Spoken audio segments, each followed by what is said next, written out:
Good evening, ladies and gentlemen. Welcome back to Vampire: The Masquerade Bloodlines. So, I was told that there is an attention whore in the club. That was terrible, I'm sorry. But it is true, there is supposedly a woman,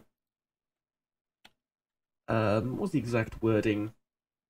She wasn't an attention whore, but whining to everyone unfortunate enough to talk to her about her master and so on and so forth. So I believe I know who that is. It's the annoyed-looking person to the right, isn't it? Probably. Like to talk to you, though. Do you have anything for me?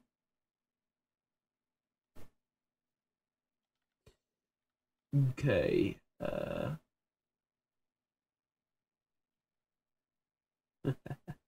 That's how you're in the club. Alright. Hi. I'm a very passionate person about everything about love. This is why he chose me. Kent. Write that down.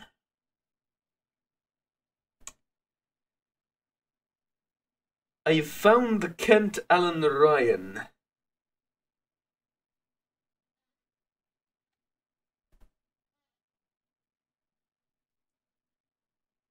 Why do I know that he's Kent Alan Ryan?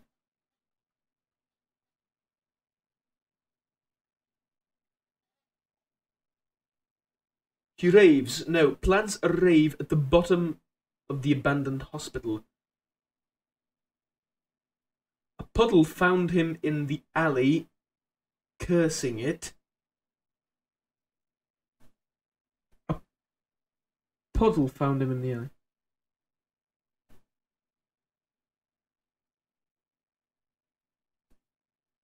Puddle found him in the alley, yes. Puddle is big enough to settle the score of 2. You've convinced Barry to go to some dark back alley. Now what?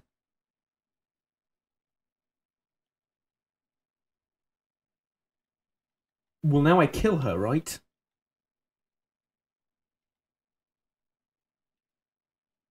I mean, I'll talk to her first. Fair enough, but I kill her, right? For the Masquerade? Mind you, Masquerade's okay with me, so I haven't committed any violent acts or anything, so I don't know. Might not be the best idea in the world to kill her after all. Let's see what happens, though.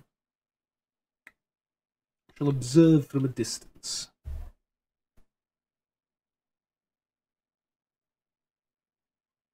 There are gang members over there. You are well aware of this, yes? You just gonna walk.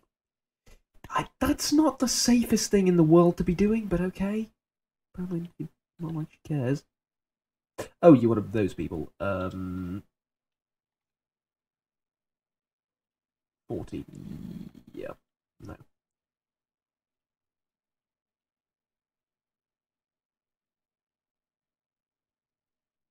I mean, I'm pretty sure I just kill you, right?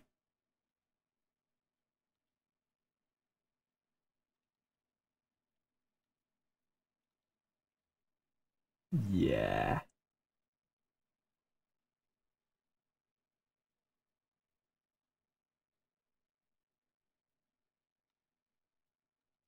Humanity lost.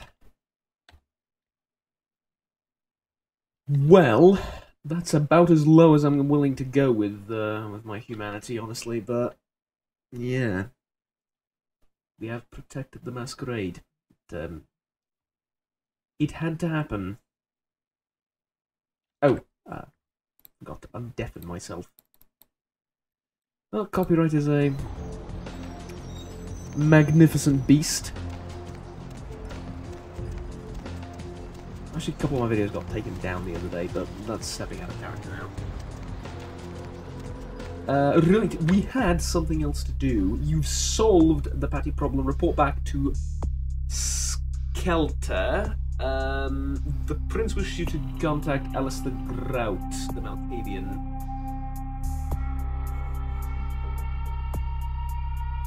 Giovanni Mansion. We have that and the sewers. And Santa Monica, we have the Regent's Riddle, which I'm pretty sure is somewhere else. Carnival of Death, which we're going to find, we'll hunt that all over the place. Check back later for a reward. Mud Hunt. Lucky Star Motel. I was going to check if that's here, right? It is not. So we are off. Hop in. Ribbit. Let's go to the Grout Mansion. And this is going to take a while, I assume. Hello? You. What are you doing here? Key of the numbered name. No. You should get out of here. This place is bad news. Pardon me. What are you doing? And what on earth did you see in there? What secrets within those walls?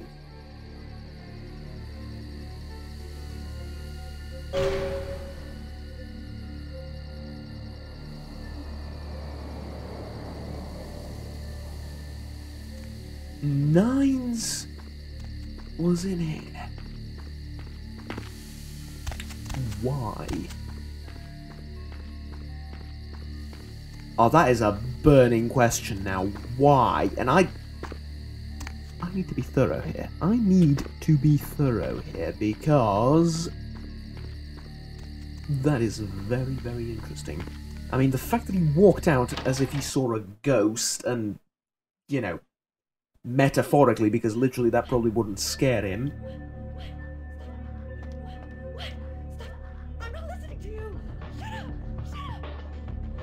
Oh god. Okay. Not what I expected.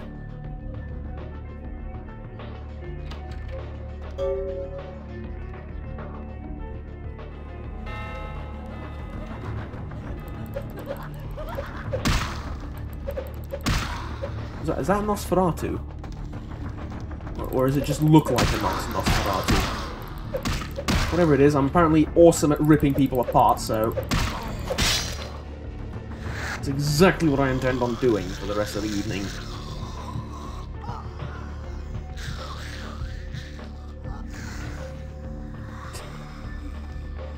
Remove yourself from my presence. You wanna...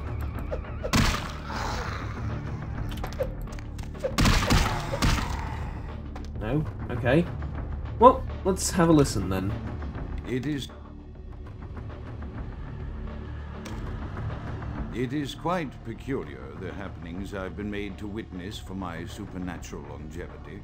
I am thinking of one unfortunate phenomenon in particular, of unique interest to my station, both as a professional and as a sufferer of this vampiric condition. It seems the stream of time has begun to erode the moorings of my chosen course of study, for the methodologies that gave birth to psychology are slowly disappearing.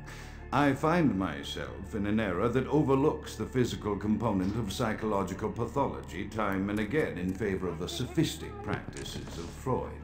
Phrenology, dactopintilism, and the rest of the old guard has fallen by the wayside, its champions all silenced in death, with my unique exception. Would that I could make my voice heard again, although it may be suspicious should I return to popular medical discourse 50 years after my apparent death. No, better that I continue my studies into the psychoses in secret. One day, may I hold up my own cure as validation of the methods I am confident no cure for my condition, or that of my beloved wife, lies within our figurative minds, waiting to be unlocked by the correct combination of memories recovered from our childhoods. And I'm most certain it has nothing to do with the relationship between myself, my parents, and my genitals. Sorry, Sigmund, but I choose to stay my course.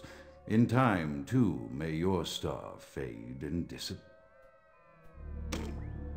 Another unfortunate casualty to tide of time, insane asylums. I lament their loss not only as brokerage houses for the breadth and depth of human psychoses, but also I shall mourn the disappearance of that peculiar environment present only in an insane asylum. That palpable atmosphere of blistered brains and churning bowels, the odoriferous melange of freely flowing bodily humors, that gently rolling cacophony of distant sobs and screams, the muttered cursing at perceived enemies, and the blissful gurgling of the lobotomized, like a newborn babe discovering the sky. I shall still find test subjects as surely as I find bloody sustenance in the night, but this climate, I fear, may never be replicated. A very different kind of Malkavian to what I am. Also, a dead person is here, but I suppose we'll see about that a bit later.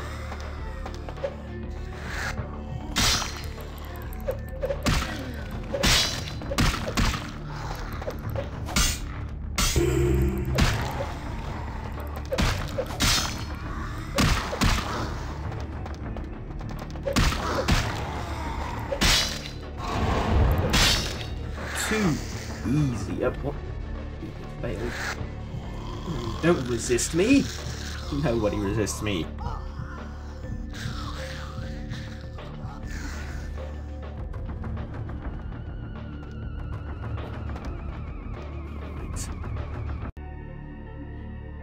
Right.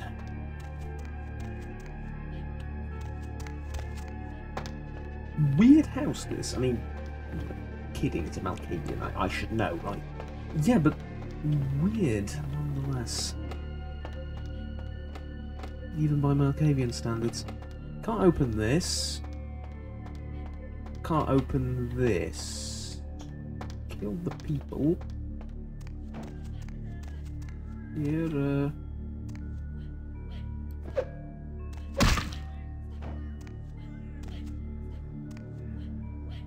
there looks to be a thing here. Or perhaps not, who knows. What about... Aha! Yeah. Quite fond of these, aren't we? Yep. Figured as much.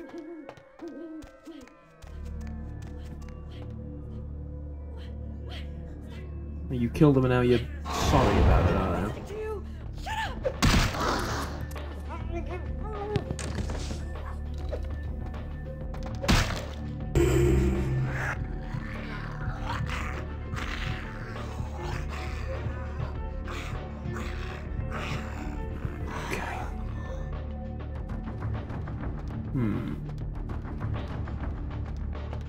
Another recording.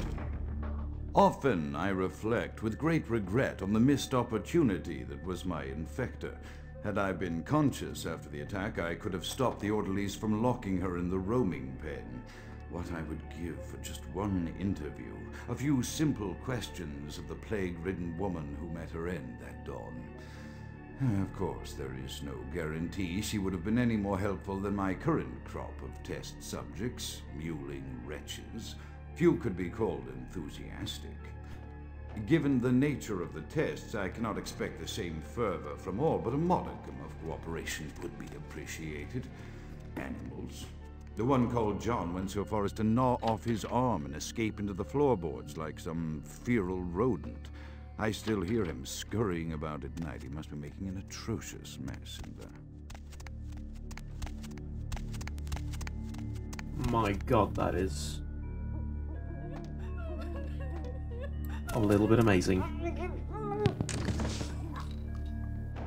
A wicked mind. A wicked mind. Question is, though,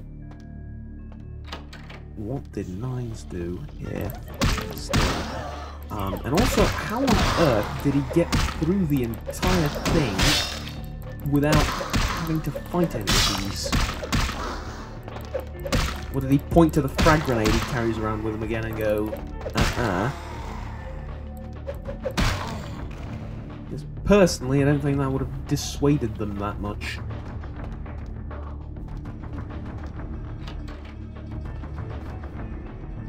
Ah, right. Way back. Actually, I hate myself for this, but I'm curious. There's another tape I missed up there, and I missed it willingly because the other one was still playing, but... yeah, I think I played that one, and then that was this one. My studies proceed at a languid pace. I'm mired in a foul ennui as my wife's illness advances. My subjects grow restless without proper supervision, but I cannot pull myself back from this black depression. How many nights I've wasted now, gazing from the tower walk, pondering the frailty of existence.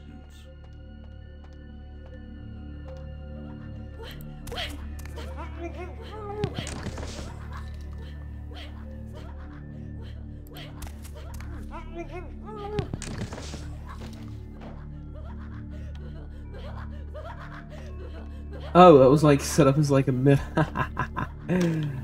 After decades of solitary that study is a cool room. into It's this like a affliction, mirror. I have learned that it is by no means mine alone. Indeed, the city is home to an entire society of similarly afflicted individuals with whom I've only recently made contact. They are an understandably standoffish sort, by and large, but I have been able to confirm with them that the condition is indeed vampirism, which apparently comes in a multitude of strains, each with a spectacular set of symptoms such as invisibility and even a sort of lycanthropy. Through numerous official interactions with the governing body of this secret society, I have concluded that their fundamental understanding of the vampiric condition is woefully lacking and mired in suspicion and pseudo-religious dogma that would make a Turk balk for its strictures. Indeed, they seemed impressed with my studies and the eloquence with which I was able to present them. Apparently, the typical sufferer of my particular strain of vampirism is far from the vanguard of the King's English. So impressed were they that they even offered me an office in their government, a rather high office by the sound of things. I believe I shall accept. If nothing else, it should provide a lofty vantage point from which to observe the breadth and epidemiology of the affliction so that I may move more expeditiously toward a cure. Right. Interesting. Yeah, it's very unusual for Malkavian. I have accepted the role of Primogen for Clan Malkavian, the dreadfully winsome label applied to the particular strain of vampirism I suffer, so named for some supposed vampire father figure of old. More poppycock grown from a backward culture that seems interminably drawn to children's tales and the fiction of Victorian romance, when it should concern itself with the science behind their suffering. No matter, for I have taken this office for no greater reason than to advance my research. I must make mention, however, that even among my would-be peers in this governing body of vampires, the level of paranoia and superstition is frightening. Their intelligence is not the question, oh, indeed. As they courted me for this appointment, I had to suspect that their overtures were hand-tailored to what must be my obvious infatuation with reason, for the devil would do well to have such honey-tongued tempters. Even so, I could not help but notice the dressing of language these vampire leaders chose for their siren song. Whether it is born of habit, from addressing their unwashed, ill-educated subjects, or from their own deep-seated beliefs, Their linguistic flourishes belie a faith in superstition over the providence of empirical reason that must be an all-pervasive theme in this society of darkest night. Damn it all, now I'm doing it too.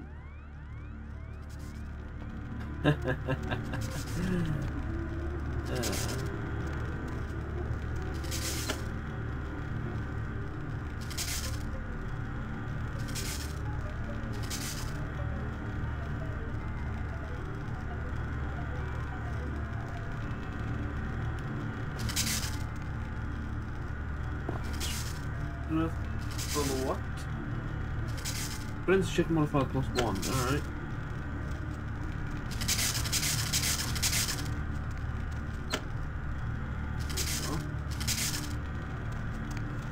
This off. And turn this off. Yeah, don't need to turn anything more off, but alright. Up and through. Hey, we opened the door back at the beginning of the mansion. Is this how he goes about in his everyday life? I imagine it gets a little bit annoying after a while. It takes you like 30 minutes to get to the office. From the moment you step through the door, it's a little bit... I don't know. Unpragmatic. Especially for a man who boasts himself with pragmatism. Or science, not really pragmatism, but... One should really go with the other most of the time, shouldn't it? Or should try to, at the very least.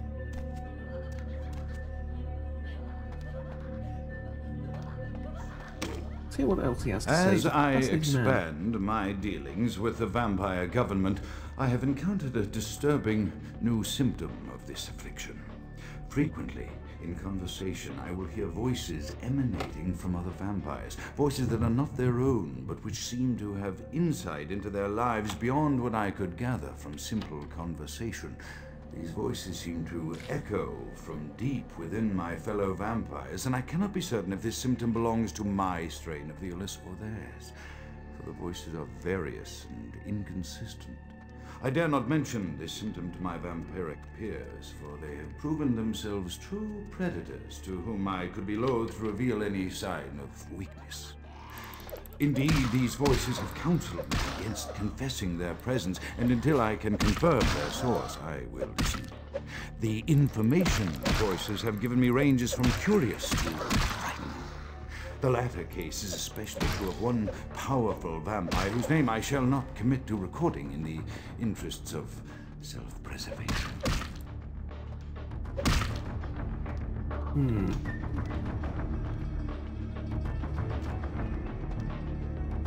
Okay.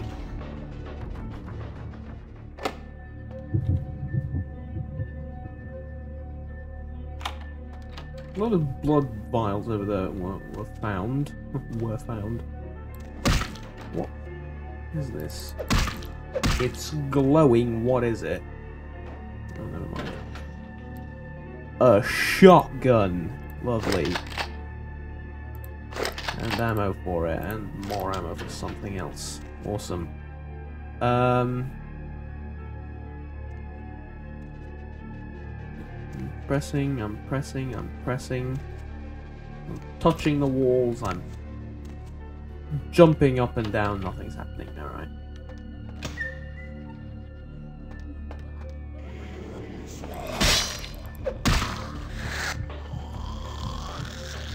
I need some blood, come here. Not really.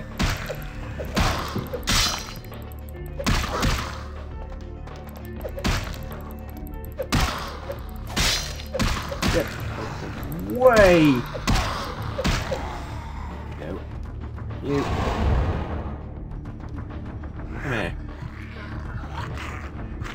I need more blood.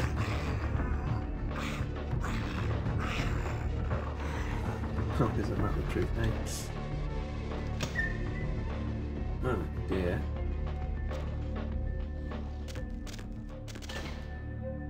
He's half the man he used to be. Oh, I should be banned from speaking. And that would solve all the problems I've dragged myself into.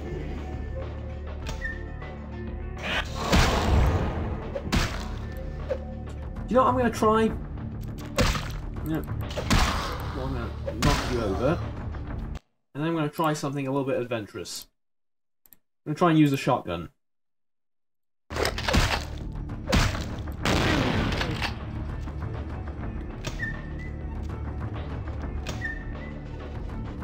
Oh, come on, one more enemy. Okay, that's not how you open that. That's not how you open that. Oh, oh, hi, yeah. 18, really? 36, alright.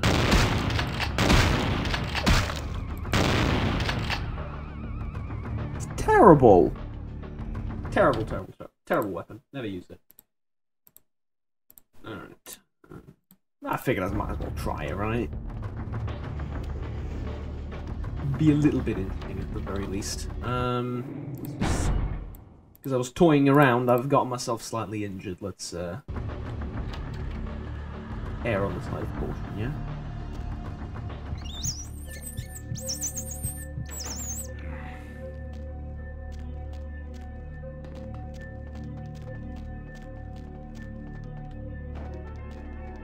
Well, this is...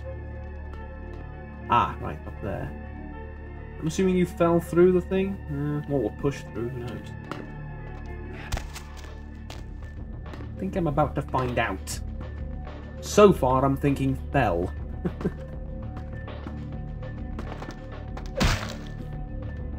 What, really? I'm gonna use a gun for this time for real. The voices have increased in frequency and direction of late.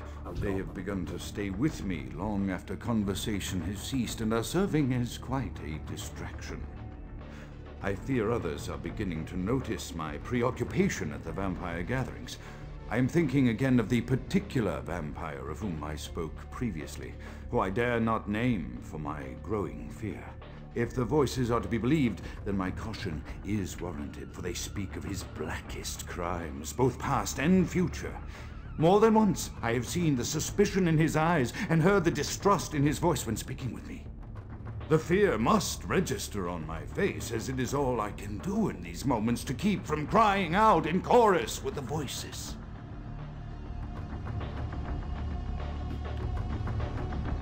Ah.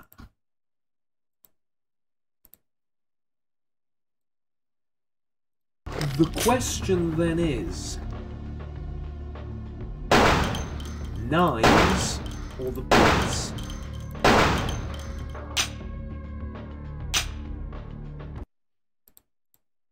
You've gotten yourself a little bit stuck, I'm afraid, so I'm going to have to, you know, dispose of you this way, but...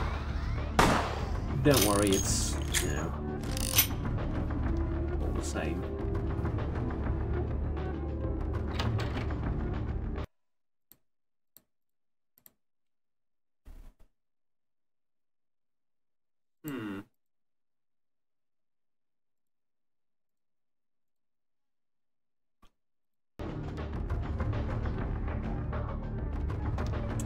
Interesting. Probably Nines or the Prince. Please, though. Here's the thing. As much as I dislike the Prince... Safe. I know it. The voices have proven themselves authentic, and I have withdrawn from the Vampire Society entirely. My absence will no doubt draw attention, but I could no longer hold my fragile composure around the ravenous eyes of my vampire peers, especially not around him. The voices compelled me to make what I fear is a Faustian bargain, but I had to, for their demands are constant and merciless. I have secluded myself within the mansion. I know he will strike out at me. He will go to any length to achieve his ambitions, and he knows it, I know. I have taken precautions to protect my beloved wife. Her cure will have to wait until our immediate safety is guaranteed.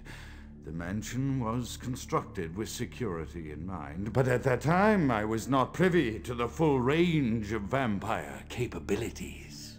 The voices echo in the twisted corridors of my psyche, dark whisperings of a macabre and formless menace, the approach of which portends an end to all of this. Right, you'll notice that the Malkavian voices, in general, speak of an end and the sort of the end times and the apocalypse. Mine, mine you can't really hear, it's ridiculously quiet, but yes, mine, his, and the woman down at the beach. Because I believe she's Malkavian too. Might not be, I don't know. But she has the same gift, or the same curse.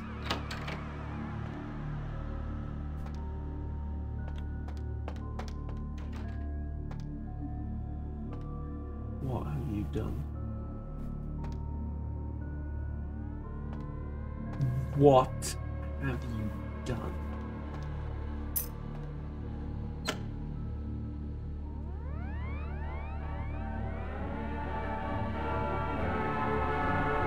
Is she dead?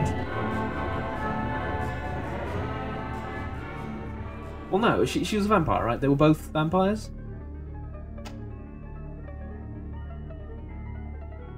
They're not dead. Sleeping. I'm assuming if she were dead, she was like, you know, go all turn into ash and whatnot. Probably. Here's the thing. He says he knows he will strike at him, and Nines didn't do a lot of striking. Oh, no. Nines, what have you done?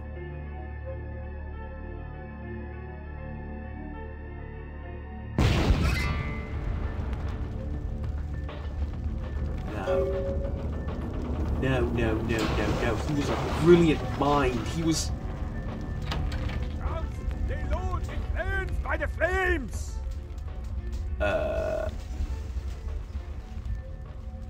Count is dead? Pity it could not be by my hand. No matter. Soon your self-made kings and false prophets and all who bear the mark of the beast will be washed from the earth for the coming of the Lord.